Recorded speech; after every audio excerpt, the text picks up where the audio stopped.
All right, everybody. Thank you guys so much for being here. Today, Michele Armon is here to speak to us about the topic of deer pressure. Michele has a wonderful YouTube channel called 90% Native, where she shares her native plant garden. This discussion tonight is brought to you by the Appalachian Highlands chapter of Wild Ones. There's a chat box you can pull up to type in any questions that you may have for Michele. Most of the questions will be answered at the end of the talk, but some may be answered sooner during the talk, depending on the question. Michele, I'm going to hand it on over to you. Thank you so much for sharing your tips with us. The floor is yours. Sure. Thank you so much, Macy, and hello, everyone. So today, like Macy said, I am talking about managing deer pressure in your landscapes. I have a lot of deer pressure here in Northern Virginia, Fairfax County, that I have to deal with. So over the years, I've come up with some tips and tricks that that some work great, some work okay, but just different things that you can try. And so first, if I can just talk about the agenda a little bit, I'll do an introduction of me and what I'm interested in here. I'll talk about a little bit of the history of the deer in the East, things that deer dislike, their favorite plants in my yard, their not so favorite plants in my yard, and some of the deterrent and enclosure strategies that I use to keep the deer off of my native plants.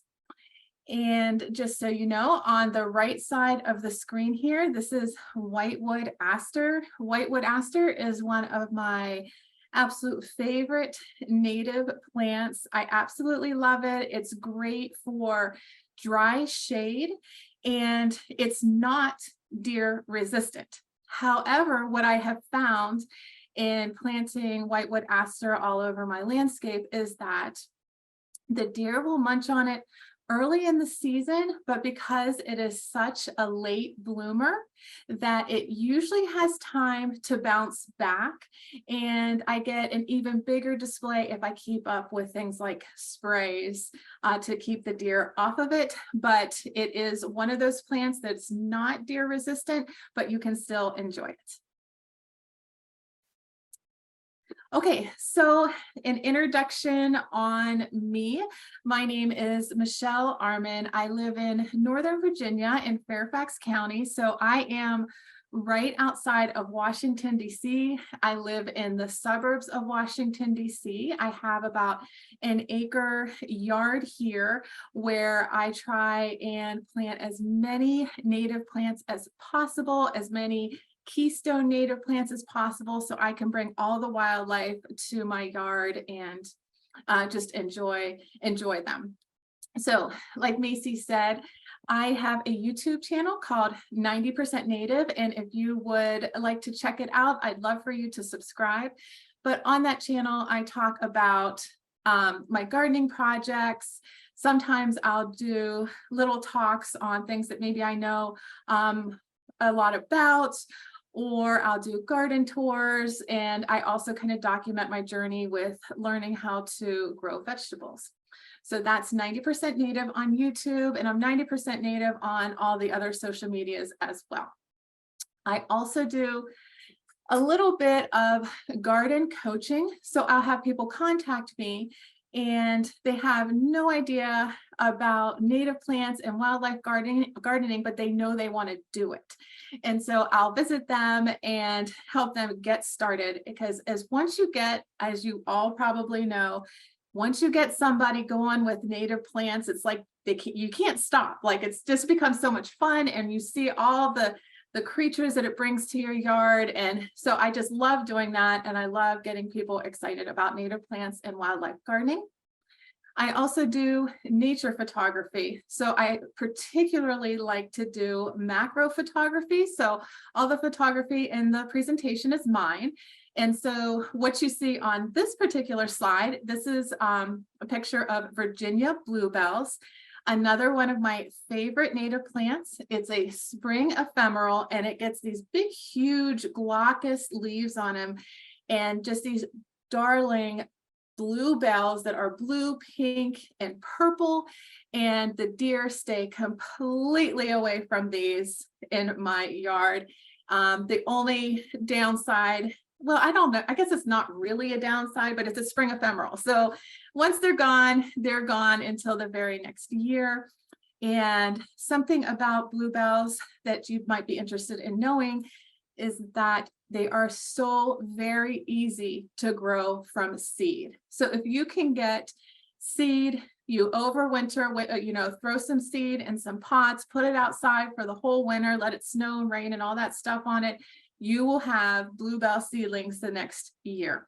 They're very easy. Most ephemerals, or in my experience, a lot of the ephemerals that I have tried to grow from seed are much more difficult than, say, like a purple coneflower, right? This one is not.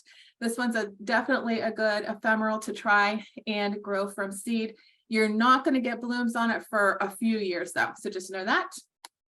And let's see. Oh, started gardening in high school. I worked at a roadside nursery and farmers market.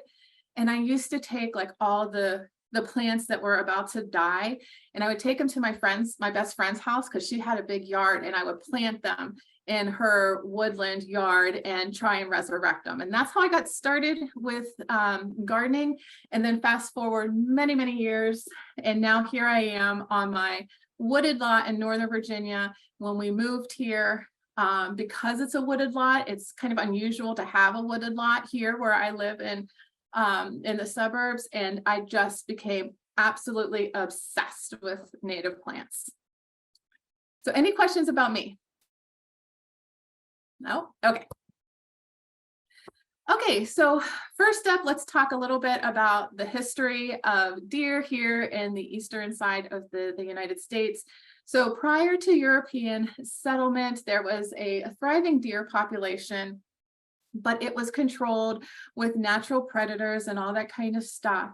Now, when the Europeans came over and settled, they were hunting the deer pretty much to extinction over here for food and for clothing.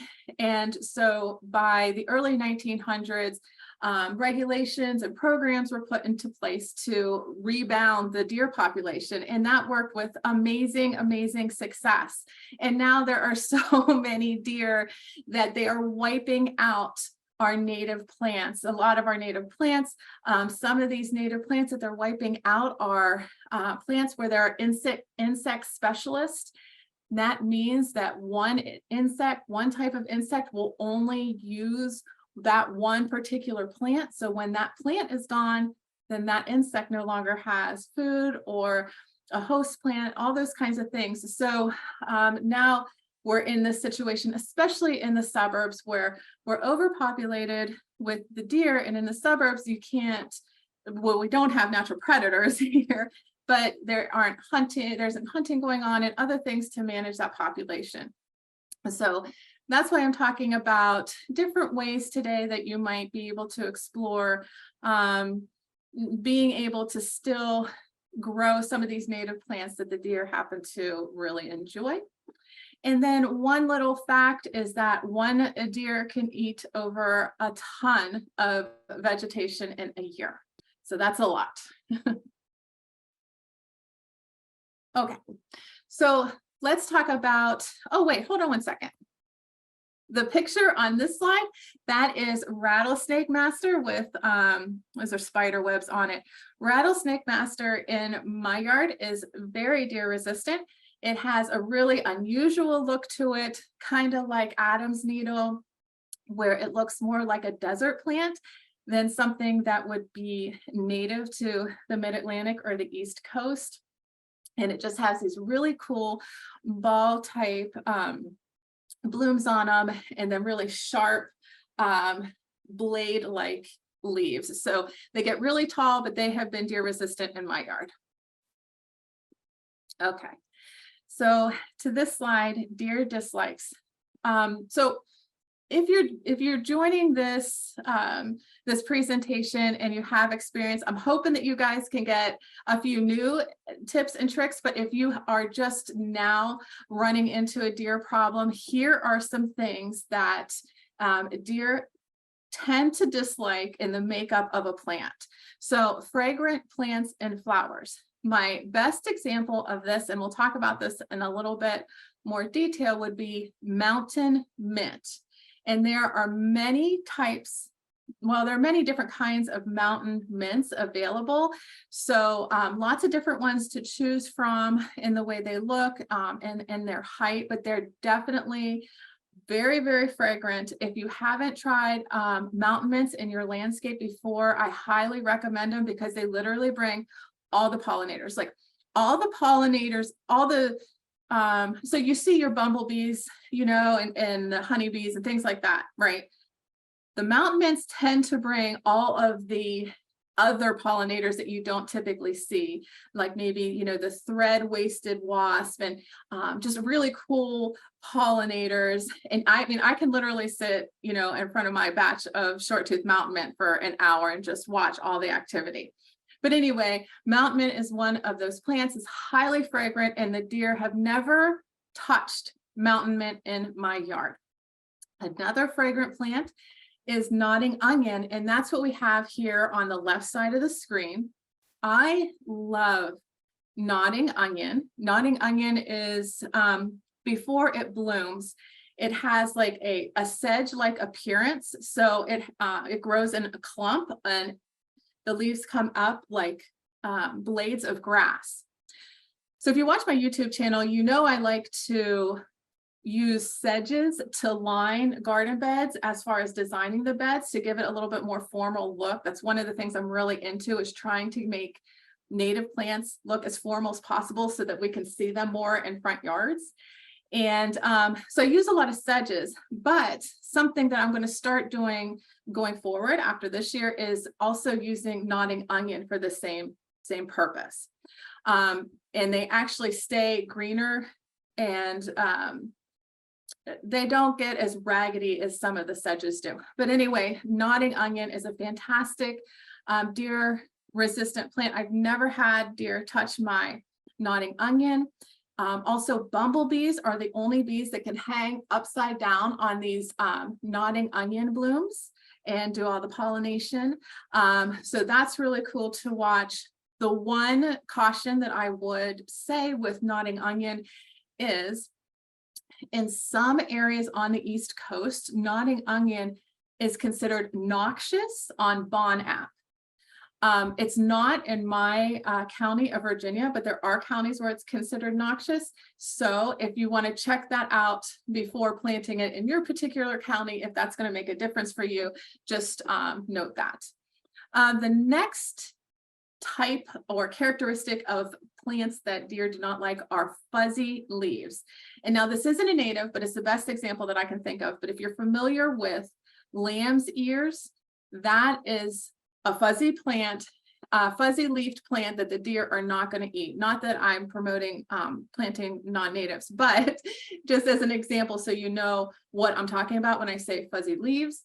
I have planted cucumbers outside of my vegetable garden, and sometimes they leave them alone. You know how cucumbers have really fuzzy leaves, but sometimes the deer have eaten those down too. So plants that have fuzzy leaves are definitely something that you might want to give a try. Then there are plants that the deer innately know are toxic. That doesn't always stop them from eating them, but something like Penstemon vegetalis is toxic to deer. White snakeroot is also toxic to deer, although white snakeroot is very, very toxic. So you got to be careful if you have kids and animals. But if you look up plants that are toxic to deer, a lot of times they will stay off of them for the most part. And then anything with thick, leathery leaves. So for instance, American hollies. In my woodland, I have just tons and tons of American hollies. Now, that's not to say I haven't seen them across the street up on their hind legs eating American holly leaves. I totally have. But they stay off of them enough to allow them to grow and thrive in my woodland. So anything with those thick leaves, they don't tend to like, and they don't like things with thorns or spines on their leaves and stems. Now, I have a lot of devil's walking stick I love that plant. And it's just about to bloom here in my yard. I'm actually thinking about doing a YouTube video just on the devil's, I'm looking at it right now, but just on the devil's walking stick. So the deer are not going to mess with the trunks of the devil's walking stick because they have huge spines and thorns on them. And this is also not a plant you want to plant where people might like fall into them, right? You want to put them out in your woodland. But the deer will eat the leaves when they're shorter and younger, but anything with thorns and spines, particularly on the leaves and the stems, they'll stay away from. But if you notice, like if you have brambles, the native blackberries, they'll eat, or black raspberries or blackberries, the deer will eat the leaves, but they won't eat the stems that have the spines and the prickers on them. Okay. Macy, any questions so far? Not in the chat. Okay, so moving on, deer favorites. So I want to preface the deer favorites and the deer not so favorites with every herd is different. So my best friend, like 10 minutes down the road in Clifton, Virginia, who has like almost the identical setup as I do with a wooded lot and everything, her deer eat totally different things than my deer eat. So you can stick with, you know, some tried and true things like ferns, although I have seen deer eat my Christmas fern before. But just know when I'm sharing some of these plants, you might find it to be different in your yard. And you just kind of got to see what they like, and you'll get a feel for them over time. You'll get a feel for what they're going to eat, what they're not going to eat. And it'll probably surprise you because it has me. So deer favorites, definitely New Jersey tea. I've tried multiple times to plant New Jersey tea out in the yard. I can't do it. They just mow right down. But what I do is I put it on in big pots on my deck, so I still get to enjoy it. Buttonbush, I don't even know why I try. Native azaleas, this one's kind of interesting because native azaleas are supposed to be toxic to deer, and they just mow mine down. As well as elderberries, high bush blueberries, hydrangeas, inkberries, winterberries, 9-bark, strawberry bush. Those are all shrubs that the deer have eaten in my yard. Now, that's not to say that I don't have them now. We'll talk about that in a second. But these are definitely shrubs that I cannot put in my woodland. You know, they say that inkberries are deer resistant. I have put dwarf inkberries and regular size inkberries out in the woodland, and they have just munched them down to like nubs. So, you know, just keep an eye on what these guys are doing in your yard. As far as trees go, so I have found that these trees, the deer have always eaten in my yard. And now when I plant trees, I usually am planting small trees because I don't like to dig big holes. Like I just can't stand digging big holes. So I'll wait for a tree. So when the trees are younger or they're first coming in, leafing out and stuff like that, the deer will definitely munch on these trees here in my list. Now, once they get like over 6 feet tall, then the deer start backing off and not really eating them as much. And we'll talk about how I get them to that size without deer killing them. But I put a little star by witch hazel because everywhere I've seen, they say witch hazel is deer resistant. Even our northern or our local organization that does a seedling sale, they did a deer resistant themed seedling sale about 3 years ago, and witch hazel was on it. But every year the deer eat the leaves off of my witch hazel. But just know that if you can get the trees to a larger size, then you'll be able to enjoy them. You just might have to cage them for a couple of years. And then a few herbaceous perennials that the deer just munch down are wild ginger, that's on deer resistant list, sneezeweed, purple coneflower. Like I literally thought purple coneflower was supposed to be deer resistant. It is like deer candy for me. Turtlehead, rose milkweed, bottle gentian, and woodland sunflower. Those are all plants that I have trouble getting to the blooming stage. But I still have them and I still get some blooms. Now on the screen, you'll see here, this is bottle gentian. And when I say you'll like figure out like what the deer like, you'll also figure out that sometimes if you can keep the deer off of your plants, like for the spring and very, very early summer, then the deer might not eat that plant, you know, from summer or midsummer on, because the leaves are older and they don't enjoy it anymore. And that's what I found with bottle gentian, which is the picture on this slide. So if I keep the deer off of the bottle gentian until maybe middle of July, then I will be able to enjoy the blooms and they won't touch the plant for the rest of the season. So if you're out there gardening and designing, keep an eye on those type of plants too. And over time, you'll figure out your rhythm and what needs to be sprayed and when. But just know that can happen as well. And then this particular native plant is super cool. If you don't have this, I definitely recommend this one. So those flowers right there, that's full bloom. They're closed. They don't open up. And the only pollinator that is strong enough to pollinate the bottle gentian are bumblebees. And if you've ever seen this, watch them like pollinate the bottle gentian. It is so cool to see. I have a YouTube short on my YouTube channel, and it takes about 60 seconds for them to like go in, and they literally go in and they push down really hard into that top of that bloom, and then they work their way in until it's all closed and you don't even know that the bumblebee's in there. and then the bee will come out and it'll just be a little bumblebee butt at the top of the bloom. They're just so cool, and they look like, you know, outdoor Christmas lights. So anyway, that's definitely something to try. Just know that for the beginning part of the season, you're going to have to keep it sprayed. Okay. And now here is my list of tried and true deer resistant plants. And again, this may be different in your yard, but these are really the tried and true plants for me. So pictured, we have golden ragwort right here with the yellow, and then here's rattlesnake master again, May-apples, and nodding onions. And so a few minutes ago I said, you know, that it just depends on your yard and your herd what they like. I was giving a similar presentation to wild ones up here in Northern Virginia. And one lady was like, oh my gosh, the deer eat my May-apples, and the deer totally stay away from my May-apples. I might get, you know, 1 or 2 stalks where they've tried it, but then all the rest of the May-apples, my whole entire colony of May-apples is just fine. So it does depend, but yeah, I have beautiful colonies of May-apples, and the deer stay away from them.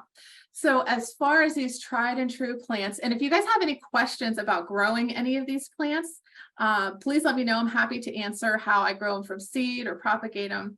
But shrubs. So if you watch my YouTube channel, you know one of my favorite shrubs in the whole world is shrubby St. John's wort. And it's a really great shrub because you can regeneratively prune it. And I love shrubs that you can regeneratively prune, because then you can control its height. And excuse me, they have this shrubby St. John's wort has just a really nice rounded shape and beautiful yellow flowers. And I use it as kind of like a hedge in front of my vegetable garden. So shrubby St. John's wort, the deer stay off of it. I noticed this year that they nibbled on it a little teeny bit, but I think I would have been the only one to have noticed that. But I have never seen them eat it otherwise. And then Maryland dwarf holly. If you don't know about the Maryland dwarf holly, it's a really great evergreen that you can add to your landscape that it doesn't grow up tall like the American holly. It grows low and wide instead. So it doesn't get more than 3 feet tall, but the spread is like 6 to 8 feet. So definitely something that'll take up space in your landscape and give you, you know, that evergreen attribute. Then there is dwarf Fothergilla, and this is one of my absolute favorite shrubs. It has 3 seasons of unbelievable, just like it's just a showstopper. Now, it's not native to Fairfax County, Virginia, but it is native in Southern Virginia on the coastal side of Virginia. And what happens with the dwarf Fothergilla is it blooms before it leaves out.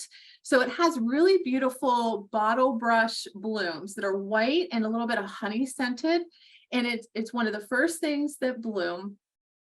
And then when the blooms go over, they have these really nice round leaves that have a little bit of a glaucous look to them, which I love that. And then in the fall is when they just shine. I mean, absolutely shine in the fall. So this past fall, every single leaf had every single color of fall in that leaf. They were spectacular. And it depends like how they look in the fall. Depends on the weather and the moisture and things like that, but they will always be spectacular. So that is a really great plant to try. So I have dwarf Fothergilla. There's also there's ones that are taller. The dwarf only gets about 3 feet tall and has a really nice rounded shape to them. And then black huckleberry. I love this plant because it does dry shade so well and the deer stay off of it. So if you need a shrub for dry shade, black huckleberry is a good one. One that I don't have on here also is the native, I'm not going to be able to think of it off the top of my head. I might send it out later, but it's the native honeysuckle. Oh, shoot. Well, anyway, I can't think of it, but maybe I'll send it to you, Macy, and you can tell everybody what it was. But there is a bush honeysuckle that also does really well in dry shade. Now, I didn't put it out in my landscape because I read that it was not deer resistant, absolutely not deer resistant. I have found it to be holding up well to the deer. The deer will nibble on it, but they're not destroying it. So I've been spraying it a little bit here and there. So that's another one for dry shade.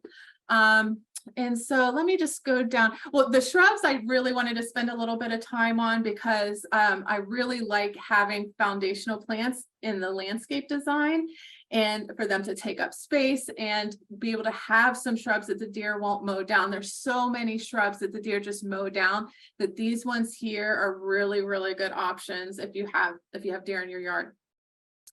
Now, as far as trees go, I don't know if any of y'all have pawpaws, but I have a little pawpaw patch in my yard, and this year is my first year with fruit. I have 4 pawpaw fruit on my biggest pawpaw tree. I'm so excited about it. The deer won't go anywhere near these trees. It doesn't matter if they're tiny little trees. You don't have to protect them ever. Pawpaws are great. They'll deal with a little bit of shade. The only thing that I am worried about right now is the wildlife getting to the fruit. And so what I've done is I've taken like old pantyhose and cut the pantyhose so they're like as big as what the fruit will get and kind of covered my little pawpaw fruits with the pantyhose. But pawpaw is definitely something to try. American hollies do really well, and then the devil's walking stick. Oh, and then back to the pawpaws real quick. That is the host plant for I think it's the zebra swallowtail. I have a series, I don't know, maybe like 8 pawpaws. I only have 3 nice sized ones, not like full mature size, but maybe like 5-7-year-old trees. The zebra swallowtails have not found my pawpaws, but I have read that it may take years for zebra swallowtails to find your pawpaws. So just wanted to throw that out there. And then, so American holly, devil's walking stick. Okay, so we talked about the devil's walking stick a little bit before, but if you haven't experienced a devil's walking stick, I highly recommend looking them up. It's a really cool tree. It grows up on a trunk, and the trunk has these really very, very intimidating looking spikes on them. And then coming off of the sides are the stems and the leaves, and they're very angular out. But what's so cool, and I'm looking at them again, is that the blooms go on the very, very top of the tree, it's just like one round section that's just all blooms, and the pollinators go absolutely nuts for devil's walking stick. It's really just very, very cool to see. So if you have the space to add devil's walking stick, and you want to bring all the pollinators to the yard, that's definitely one.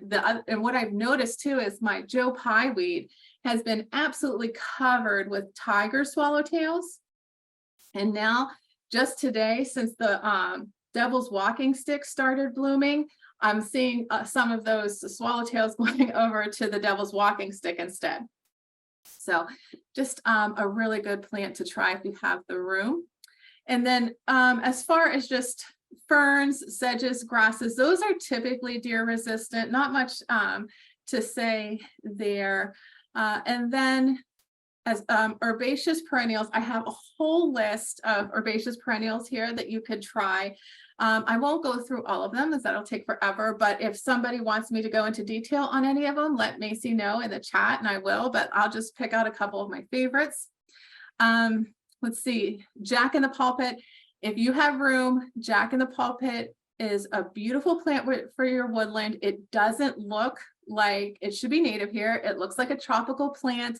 It has three huge leaves, and when it's pollinated, it gets a group of red berries that the birds like. They're really cool plants. Green and gold is a fantastic ground cover. I have green and gold in areas where it's just a carpet that's green mulch. I'm covering the earth. I don't like to show off my mulch. I like to cover everything that I can. And green and gold has been such a huge success in my yard.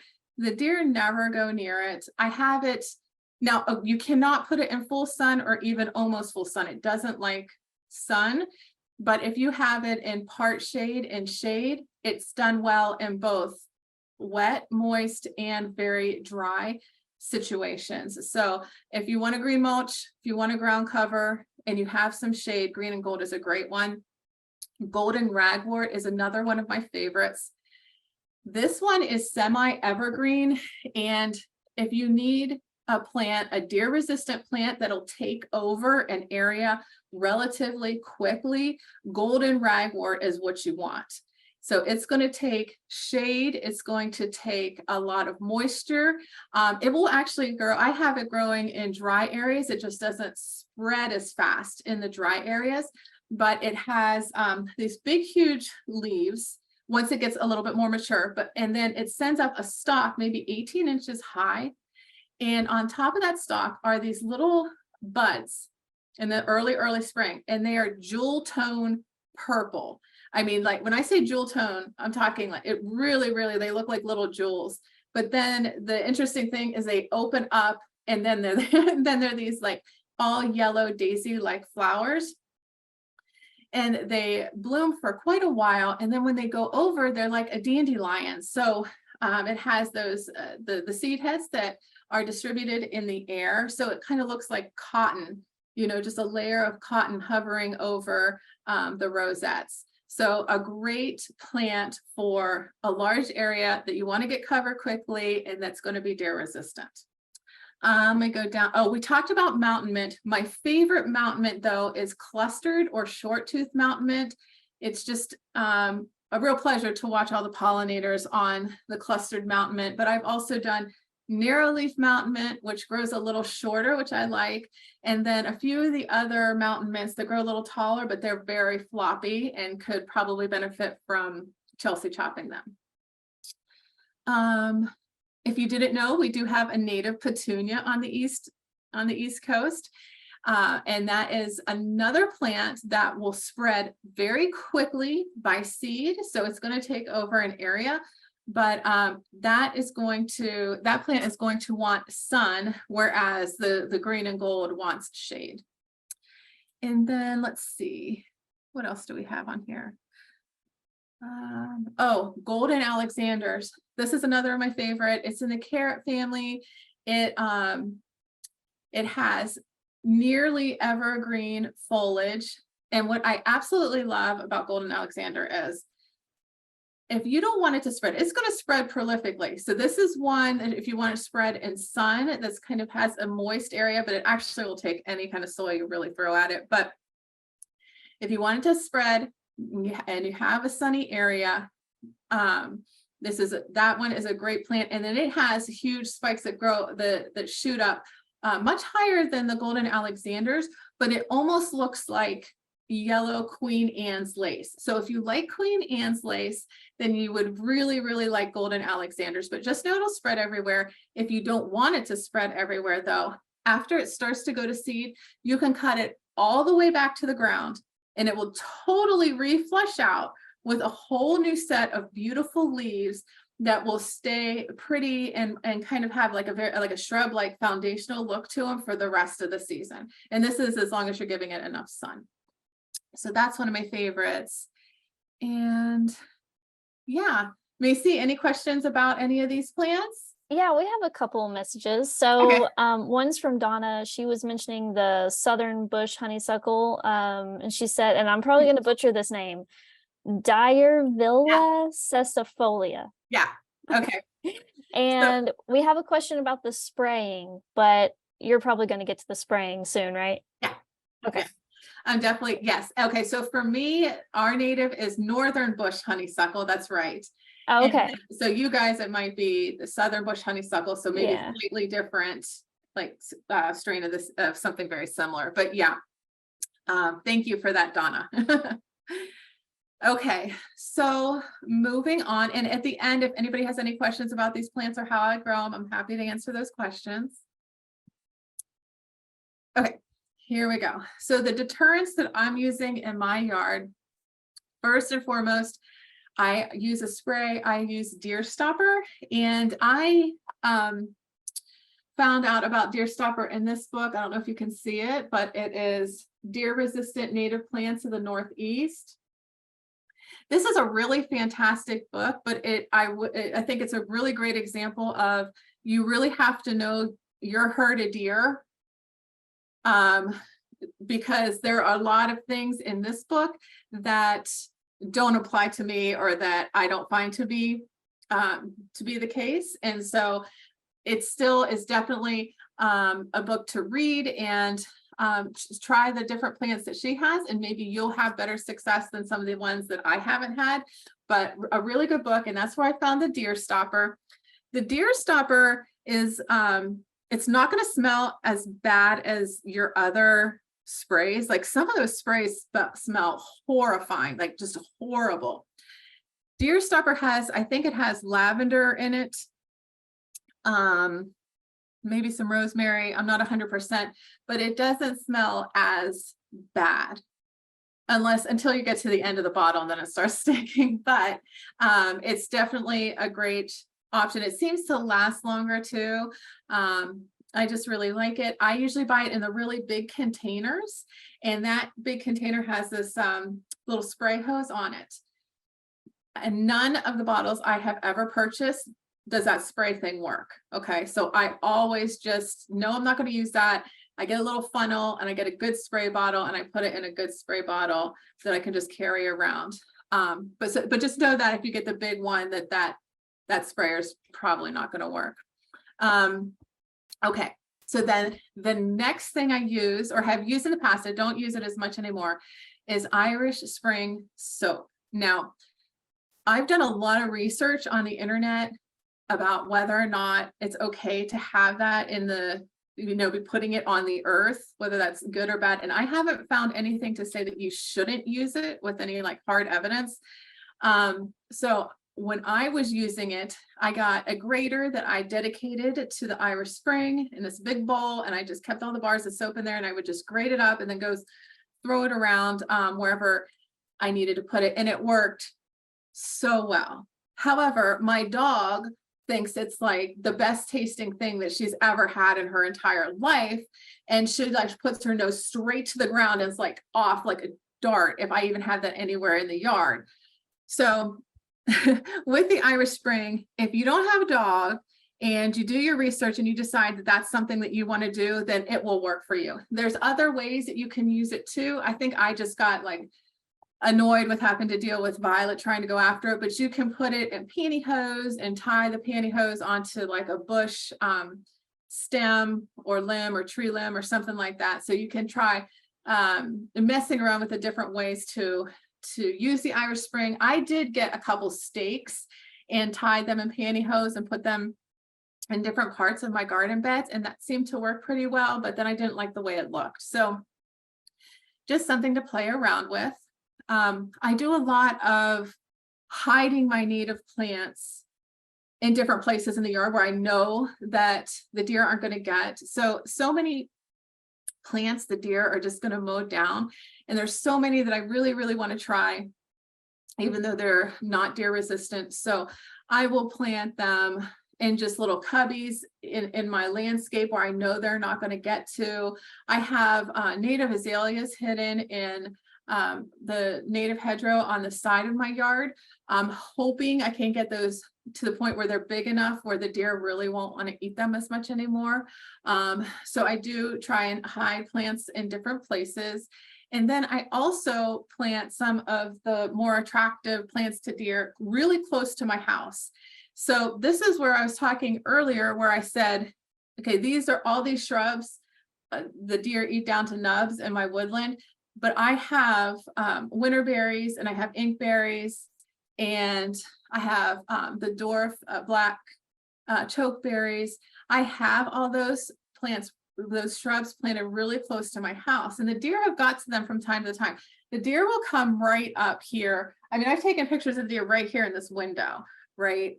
They'll come right up to the front porch, but they're not going to come to the front porch as often as they're going to go to into my woodland and things like that. So I know I can't plant inkberries in the woodland, but I can plant inkberries right in front of my porch, because I know, number one, the deer aren't going to be up there as often as they are in other places. And also I'm going to be spraying those areas more, because it's really easy just to run out and spray real quick in your front, on your front porch, versus going through the whole entire lot. So just an idea of where to put some of those plants that the deer tend to eat. And then something that I have been experimenting with is interplanting the attractive plants with the plants that I know they don't want. So mountain mint, I have been interplanting with mountain mint. And so if you look on this slide down there at the bottom, you see that's the clustered short-tooth mountain mint with purple coneflower. And in that area, those purple coneflowers are planted within the larger batch of short-tooth mountain mint.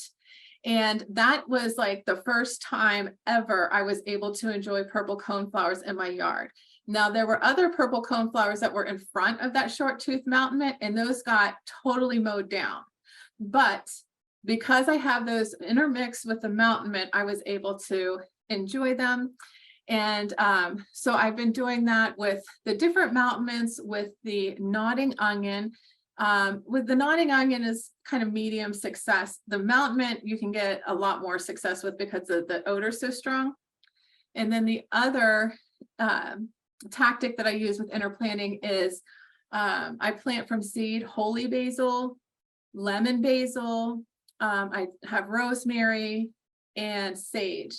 And I know I'm going to use those for culinary purposes or for teas. And so I will interplant my dwarf winterberries in the back with holy basil, like all through it. And because that scent is so strong, it's kind of been keeping the deer off of it. Now, once those plants die back in the fall, then the deer, I do have to make sure that I'm spraying, because then the deer will get to the winterberries. So those are just a couple of the things that I do to kind of deter the deer from eating my native plants. Okay, so enclosures. I really and truly try everything because I have so many deer and they're always fooling around with me. But the first thing is on my deck. If there's something that I absolutely love and I know it's deer candy, I will pot it in a nice big pot on my deck, and I know the deer do not come up on my deck. So I have New Jersey tea, I have a flame azalea, I have a pinkster azalea. I was actually able to see pinkster azaleas with my own two eyes for the first time this year because I did grow it on the deck. And so as frustrating as it is, there are those plants that you're going to want to try. Like I think it's the Turk's cap lily I really want to try, and I'll probably do that on my deck sometime. I hear that one is supposed to be super deer. Like they absolutely love them. But anyway, maybe save the plants that you really want to try for pots on your deck. I mean, you can do things like I have Viburnum dentatum that I'm growing in tree form on my deck. So there's lots of options to do in a porch area. And then I do a lot of caging. So like I said earlier, I like to I don't like to dig big holes. And so I cage almost all of my shrubs and all of my trees. Now, the shrubs can be a little harder to deal with because they're always going to kind of stay like on the lower height wise. And so the deer are probably always going to want to get at them in the spring. So some you might just have to always cage. But for trees like the eastern redbuds that I was talking about earlier, right here on the screen, you see this fencing. This is not the really flimsy fencing. I don't mean, when I say flimsy, I mean just like the really bendable. That's not what this is. This is more wire fencing, and it comes in so it's 72 inches high, right? And what I've done so that I can have a section of my woodland, I call it like my bird garden, my bird sanctuary. It's right here. I used the T-posts, and I used two of these rolls where I had to put like 2 feet on the bottom and then a full one on top, like stack them on top of each other. So I get like the 7-8 feet high, because the deer will jump 7 feet over a 7-foot fence. So, I mean, a lot of times they say you need an 8-foot fence to reliably keep a deer out of an area. So this is probably about 7 or 8 feet, and it's been working wonderfully since I put in more substantial, like the T stakes are nice and metal, and then this wire here is really heavy duty. And so the deer has stayed out, and I have elderberries in there, high bush blueberry, chicksaw plum, dogwood, viburnums, 9-barks, everything that the deer eat in my yard, all the way down. Right now, if you saw this, you can't even walk through it. It's so lush and green, and I can, I get the elderberries and the blueberries for the birds, and they can have all that nesting area. I mean, ideally, like, I don't want to have to put a fence up like that, but if you want to be able to enjoy some of these plants, you might have to section off an area where you do something like this, so you can have some of these plants that otherwise would just get mowed down in your yard. And then, let me go back also to the cages.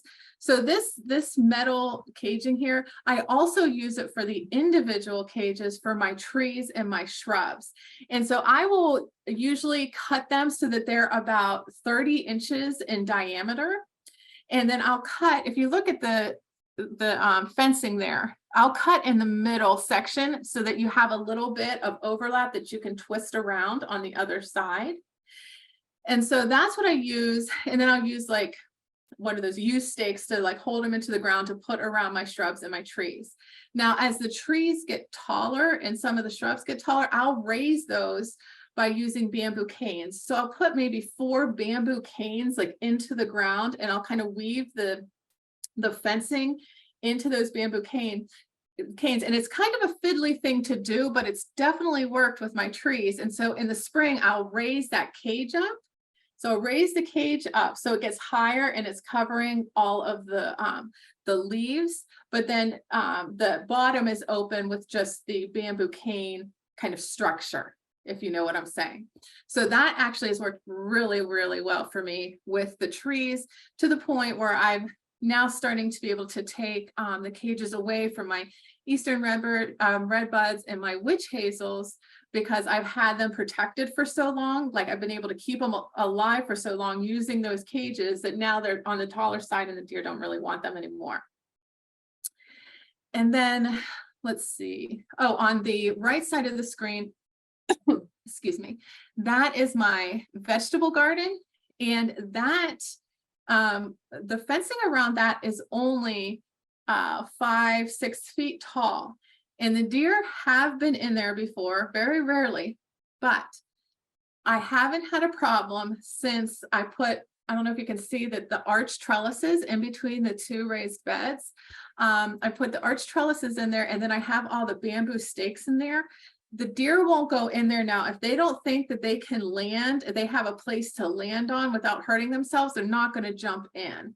So I have not had the deer jump into my vegetable garden for 2 years now, because I have so many things in there that they're afraid to jump onto. Prior, when it was just the raised beds and nothing else in there, the deer had been in there a couple times and I had to get them out. And let's see, I think that's it.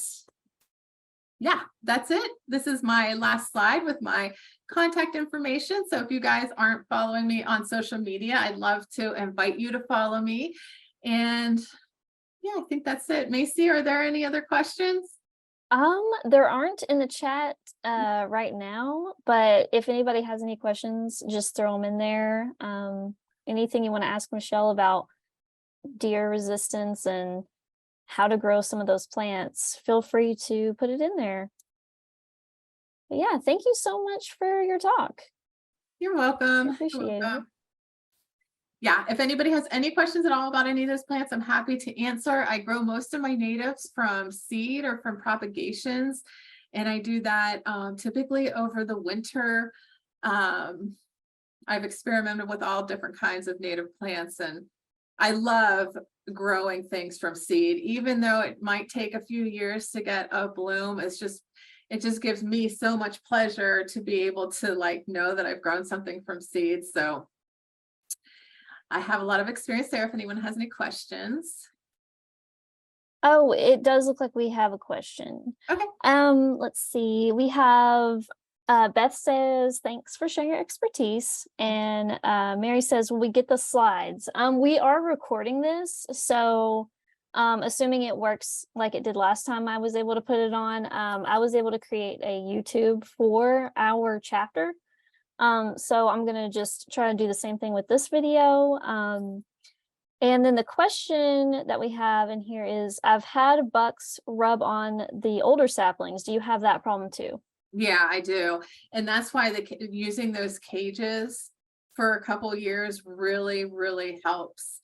Because the deer can't rub on that. The trees that I don't, some of the smaller trees that aren't native, like I have one of those star magnolias that I inherited with the property and stuff, you can see where all that deer damage is because I didn't have a cage. Now, some people use some sort of conduit, some plastic conduit that you can kind of collapses around the trunk. I've never tried that before, but that's definitely an option. But I pretty much stick with my cages. Yeah, I think I've seen those tubes around town. Yeah. Around here. Let's see. Mary says thank you. And Anne says, thank you for sharing. Deer have eaten many of my veggies, flowers, and native rhododendron. Yeah. Pink ones, not our white one. Yeah. Yeah. That's why I have the pink stirrup on the deck. I can't even tell you how happy I was when I saw that it hadn't, I had it on my deck just growing for probably 3 years. And this was the first year it bloomed. I was just, and the blooms on the pink stars are just amazing. That doesn't look like anything that would be native here. They're just so special. So cool. I'm hoping my flame azalea blooms next year. We'll see. Well, does anybody else have any questions? I think that was the last question I saw so far. Okay. But yeah, thank you so much for being here. Yeah. You're welcome. It was very helpful. I learned a lot I did not know. Oh, did you? Good. Yeah. I'm so glad. Yeah. I'm lucky I don't have deer really around me. But they're here, but I haven't had them come into my garden yet. So they're nearby. So it's good to know this for when they inevitably come over here and they find my native plants. They're like, wait a minute, I didn't know you had native plants. Yeah. I mean, I literally today I was saying about how button bushes, like, well, I've grown so many button bushes from seed. They're really easy to grow from seed. So I keep putting them out my woodland. I don't know why, like today I literally had to go run out in the yard and run them back into the woodland. I'm like, you have plenty of stuff to eat back there. Get off of the button bushes. Get off my button bushes. That's for the butterflies. Exactly. Oh, we have a Michele? question. Oh. Oh, sorry. You go ahead. I was gonna say, Michele, I have had the same exact experience with button bushes. I have planted so many from, even various sizes, gallon sizes, plugs, whatever, and they just disappear. And I was scratching my head. I couldn't figure what's going on. And then I finally read that deer love them. So I love button bushes, but I'm gonna have to put them somewhere where the deer aren't gonna be able to get, I guess, if I'm gonna have it. They must be tasty. I have them caged in a couple places in the woodland, but it's not going to last that long. I probably shouldn't have put them where I put them. I do have one that I've been successful with, and this is where I was talking about planting things close to the house. So I planted a nice sized one. I have a corner pollinator garden, and so I'm kind of transitioning a lot of that over to some shrubs, some native shrubs. And I have it in the very back corner of that corner garden, and it's caged, and I spray. I don't spray a lot in that area because most of the stuff in there is deer resistant, but because they're hidden behind like Monarda and mountain mint and stuff like that, it's those single button bush that I've been able to keep, the deer off of. Oh, and then I saw about do I winter sow in containers? It's okay. So I do so much winter sowing, but I don't do the milk jug way. And only because I don't have milk jugs and because I have so many flats. So I get like those they're the deep cell flats, not the little flats, but the deep cell in particular, just because native plants are going to be growing in those little cells longer than you would do like your annuals, like maybe your non-native annuals or something like that. And so I just put my my potting mix that I make with my compost. I have compost and then rice hulls. And I've been using pit moss. I also use coconut coir. I have a video about it, about how I make it. And then I just put my seeds in, and I just put in the flats, and I just put them out, and I just leave them outside all winter long. And they do so well. The only thing that I have to do is I usually keep them in my vegetable garden. And because the squirrels will get around and they'll try and like get in there and start digging around in the fall when they're messing with the nuts. And so sometimes I'll cover them with the flimsy, the very flexible deer fencing. Sometimes I'll cover those flats with that to keep the squirrels and the chipmunks out of them. But yeah, I do so much. And what I particularly find to be most successful is when I do it in mid-November and not later than mid-November. Even if something says it needs 60 or 90 days of cold, moist stratification, and yeah, you can do it in January. I did a ton of stuff this year in January, but I can tell you with 100% certainty when I winter sow and I do it in mid-November and I'm giving them an entire full winter, even if they only need 30 or 60 days, I will have much better germination rates if they've been overwintered for months, not just 30 days. That's definitely good to know.